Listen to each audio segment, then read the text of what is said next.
Chapter 29. For better or for worse. All the kings and queens left the charming kingdom the following day to celebrate the news of the Enchantress' defeat with their people.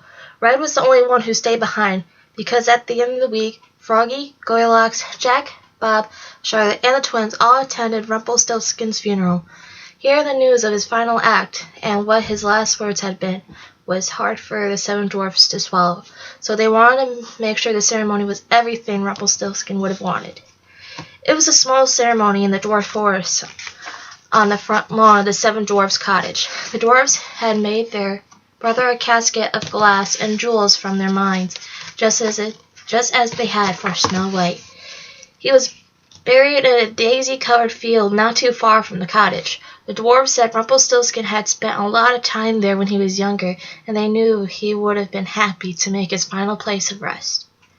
His tombstone even read, "Here lies Rumpelstiltskin, the eighth brother of a proud dwarf family."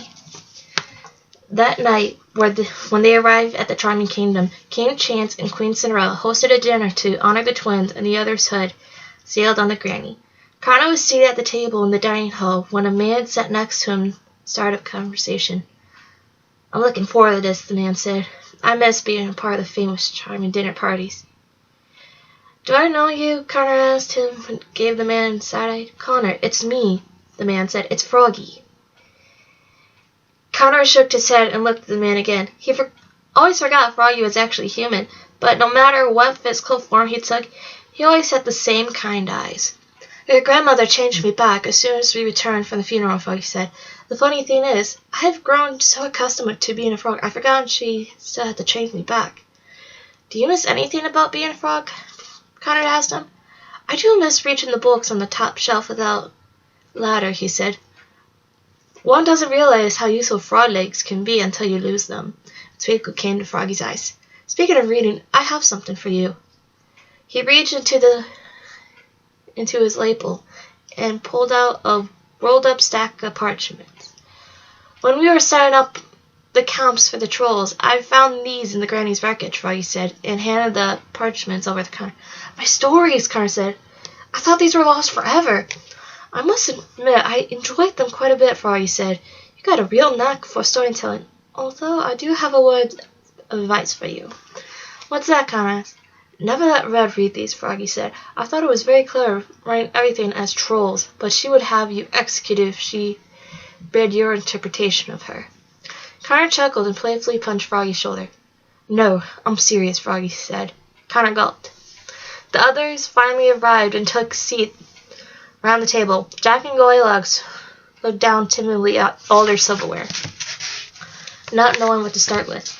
Red entered the room and almost blinded everyone with the amount of jewelry she was wearing. Even for a formal dinner in the charming palace, Red was overdressed. Bob sat down across from Connor, looking unusually tense. "What's wrong, Bob?" Connor said. "You look like you're about to operate on the president." Alex cleared her throat to get Connor's attention. "He's proposing to Mom tonight," Alex mouthed when her mother wasn't looking. "Oh," Connor mouthed that excitedly to Bob and his sister. He gave Bob an unsettled wink and thumbs up. "Is everything all right, Connor?" Charlotte asked. "Yes," Connor said. "I'm just really looking forward to the appetizers." Alex rolled her eyes at him. Charlotte studied her son suspiciously, afraid he was coming down with a cold. A footman presented a tray to Goldilocks with an envelope addressed to her on it. "A letter has came for you, madam," the footman said. "For me?" Goldilocks said. "I wonder what it could be." She opened it. The envelope read the note inside. An amused but shocked grin came to her face. She wasn't sure how to feel about the news she received. "What is it?" Jack asked her. "It's a note from the Red Riding Hood Castle stables," Goldilocks said. "Portia is pregnant." Jack and the twins couldn't contain themselves. Each one laughed harder than the next. "Buckle," the twins said together. "I knew there was something going on between them," Connor said. The dinner began, and the room was served course after course of the best food the twins had ever eaten. Just before the desserts were brought up, Bob tapped the side of his glass with a spoon and got the room's attention. Alex and Connor shot excited looks to each other. This was it. I just want to say thank you all so much for having me tonight, Bob said. I'm fairly new to the Bailey clan, so learning about all of you and coming to this world has been, well, the adventure of my life. And seeing that happen to be in a room filled with people who make up the greatest love stories ever told, I would like to take this moment for all it's worth. Charlotte looked back and forth between twins, seeing that they knew what Bob was up to. They purposefully avoided her eyes, wanting Bob to surprise her fully. He got down on one knee and presented the ring to her. Charlotte, will you make me the happiest man in the world? Both worlds. And be my wife, Bob said. Tears instantly filled Charlotte's surprised eyes. She said. Everyone in the dining hall was on the edge of their seat. Yes, I would love nothing more. Bob put the ring on Charlotte's finger and hugged her. Alex began to cry, which made Connor's eyes start to water, which ultimately caused everyone in the room to well up too. It was a picturesque moment, even by fairy tale standards. We should get married in the palace, Cinderella said at the end of the table. What? Charlotte asked, not believing her ears. Please, we insist, Cinderella said, until it came Chance's hand in hers. We've been trying to think of a way to thank you for taking care of Hope when you were being held by the Enchantress. It will be our pleasure. Charlotte didn't know what to say. She was stunned by the offer. That's so kind, but I'm not sure I could ever. Mom, Alex interrupted. Speaking on behalf of every woman who has ever lived in the other world, you cannot turn down the offer to have an actual fairy tale wedding. I have to agree, it would be pretty cool, Connor said. Charlotte shrugged. The decision was basically made for her. Well, all right then. I'll be honored, thank you, she said. We have to get back to our jobs in the other world, but I suppose we can have a quick wedding with our friends here and then another one for our friends back home. Everyone raised their glass to toast Charlotte and Bob. May you live happily ever after, the fairy godmother said. Red tapped her glass and stood at her seat. No one could look directly at her because of the light reflecting off her diamonds. I want to add to the celebration with some wonderful news of my own, she said. After speaking to the fairies and all the other kings and queens, I would like to announce that the Happily Ever After Assembly has decided to pardon Jack and Goldilocks for all their crimes and waive all warrants for their arrest, as a thank you for the daring and valiant efforts to defeating the Enchantress. The room burst into applause and congratulating for the couple. However, Jack and Goldilocks looked the least excited out of all of them. Wonderful, Goldilocks said through a pained smile. Cheers, Jack said, reluctantly raising his glass to the others, toasting them. You can move back to your old house, Jack, Red said, which is going to be really convenient because I decided to build my country home right beside it. Jack and Goldilocks did their best to look as if it was good news, and it excited them. Red went on and on about all the wonderful double dates they would have with her and Froggy, and all the activities they could do now that they were going to be neighbors. Goldilocks and Jack, well, at least I won't have to feel guilty about making you lead the life of an outlaw anymore, she said. No more running from soldiers, or close encounters with ogres, or sneaking into the shops to steal food, or sleeping under the stars in dangerous forests, Jack said. It's tempting to live a quieter life, Goldilocks said, half-heartedly. Just imagine us living the rest of our days in your manor, watching the grass grow with Red and Charlie. Jack and Goldilocks smirked at each other, both thinking the same thing. They couldn't imagine a worse fate. Goldilocks whispered something in Jack's ear, and a big grin appeared on his face. The twins looked at each other, knowing something was up. Goldilocks stood up from the table and walked over to Red. She eagerly wrapped her arms around her old nemesis and gave her a big hug. What was that about, Red asked. I just want to say thank you, Goldilocks said. What you've done for us was so generous. We'll never be able to repay you. Red looked like she was about to cry. You're welcome, Red said. And even though we both tried to kill each other, I tricked you into going to the house with 3 ferocious bears. You tried to throw me in a bottomless pit. I would like it very much if we put past aside and let our friendship bloom even more. Goldilocks smiled at her. I think that's a wonderful idea, Red, she said. Now if you excuse me, I'm going to step out for a moment. Goldilocks gave Red another hug and excused herself in the dining room. The dessert was finally served, and Connor looked up and down from the table to make sure his piece of cake wasn't any smaller than the rest of theirs. Hey, that's not fair. Red got 2 pieces of. Connor stopped himself, made a complaint. Something was different. He was looking at Red without squinting. Hey, Red? Where's your necklace? My necklace, Red asked. She reached up her neck. She screamed when she discovered her diamond necklace was missing. That doesn't make sense. How could it possibly vanish? Goldilocks! Both the twins turned to Jack. He wiped his mouth with his napkin, trying to hide a big grin underneath it. Sir Lantern suddenly rushed into the dining room. He had built a reputation of constantly bringing such awful news in the last few days, so the entire room went silent to hear what he had to say. Yes, Sir Lantern? King Chance asked. Pardon my intrusions, Your Majesty, Lantern said. With all due respect, did you give Goylocks permission to take one of those horses from the stable, or has it just been stolen? Everyone's eyes immediately darted at Jack. Well, that's my cue, he said, and stood up from the table. Alex and Connor, it was wonderful to see you again, and I would like to thank everyone else for a lovely evening and a wonderful dinner. Good night. With that said, Jack ran down the dining hall and jumped out of the closet closest window. Red leaped up from the table and ran over to the window. Froggy and twins followed her and peered through it. They arrived just in time to see Jack sliding down the slanted roof and landed perfectly on the back of a horse that Goylocks had the reins of on the ground. They both waved up at Red, Froggy, and the twins. Red necklace sparkled in the moonlight on Goylocks' neck. That's my necklace, Red said. Bring that back to me at once.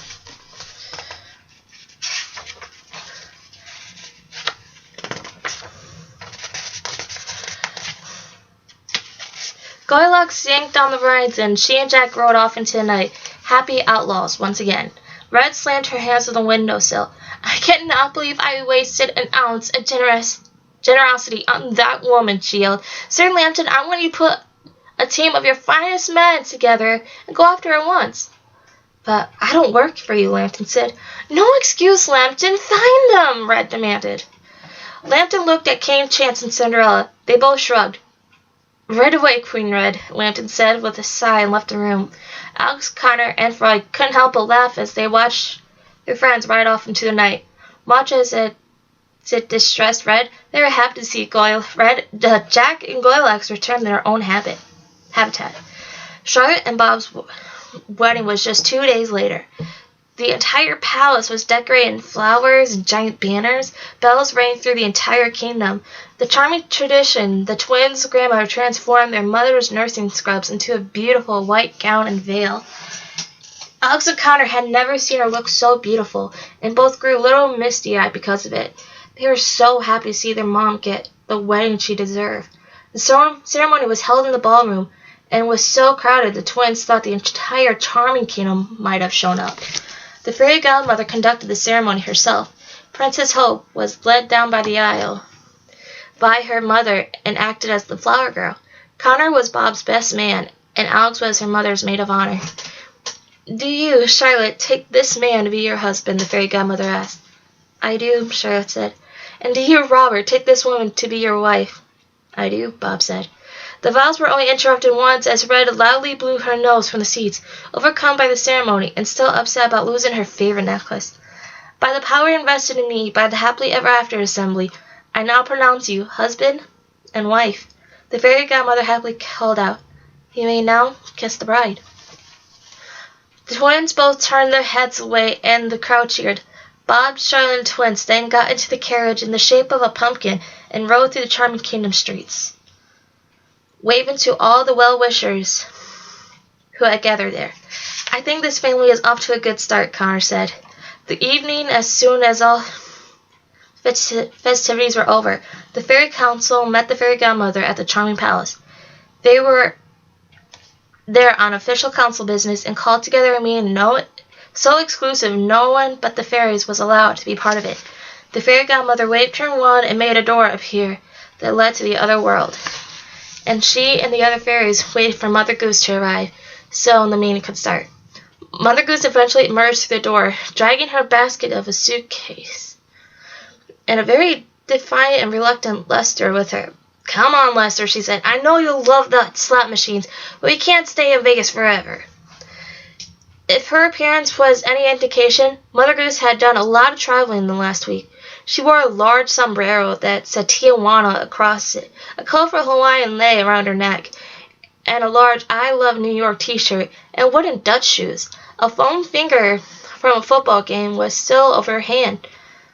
"Looks like you're busy, OMG," Connor said. "Hey, Sea Dog, just because you and your sister saved the world doesn't mean you get to be sassy," Mother Goose snapped at him. "I was afraid the Enchantress was going to cross into the other world, so I went to all my fairy places before she could destroy them." Alex looked over her worldly outfit. "So you went to Mexico, New York, Hawaii, and a football game. But where are the shoes from?" she asked. "Amsterdam," Mother Goose said. "They love me over there." "I didn't know nursery rhymes were popular in Amsterdam," Connor said. "They're not," Mother Goose says. "They don't know me as Mother Goose. They know me from... They have their own nickname for me when I visit." "What's that?" Alex asked. "Mother Mayhem," she said. The twins just nodded and not wanting to know any details. "Alright, let's get this head on in the oven," Mother Goose said, and clapped her hands. She followed the fairy council into a private drawing room. "It's about time you showed up," Tangerina said. "Mind your beeswax, Tangy," Mother Goose said. "No, I'm serious. Your bees are getting all crap over the floor." The fairy shut the door tightly behind them. Naturally, the twins placed their ears on the door and tried eavesdropping as much as possible. "This world is in shambles," the twins heard Esmeralda's voice fading out. "We're slowly clearing the Eastern Kingdom of all the thorn bushes and vines. The Northern Kingdom has finally rid itself of the poisoned food. Esmeralda's pillar of rock and dirt still needs to be removed. And there's one thing we haven't discussed yet that involved you, Fairy Godmother." The twins looked at each other. That curiosity consumed their whole.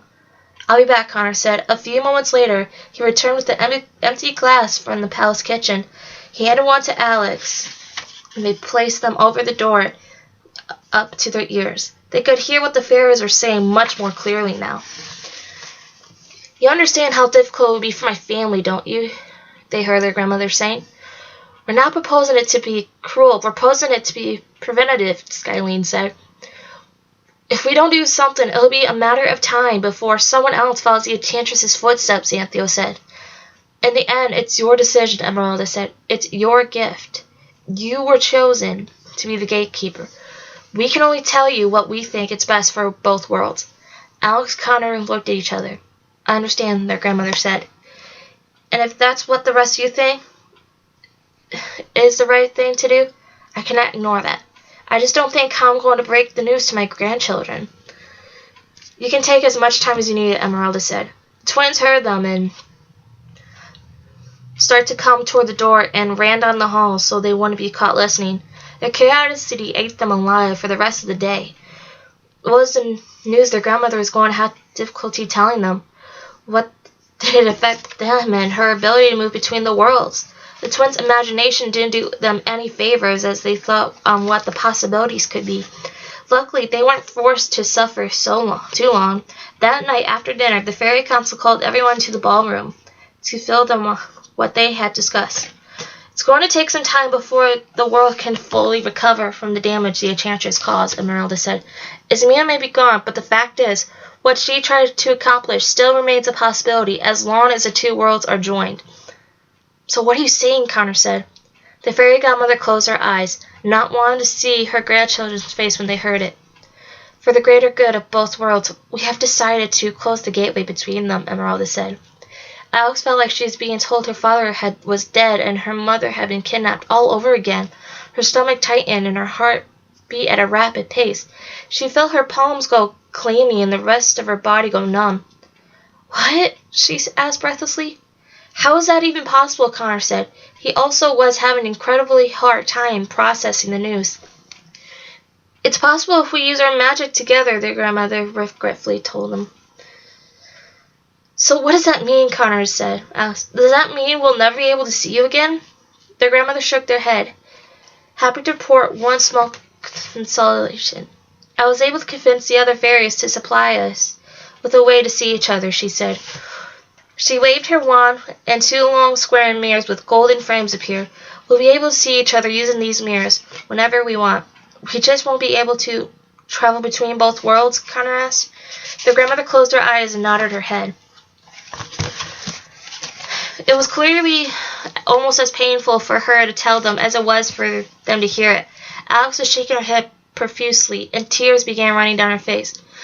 No, Grandma, Alex pleaded. Tell me this isn't true. I'm afraid so, honey, Grandma said.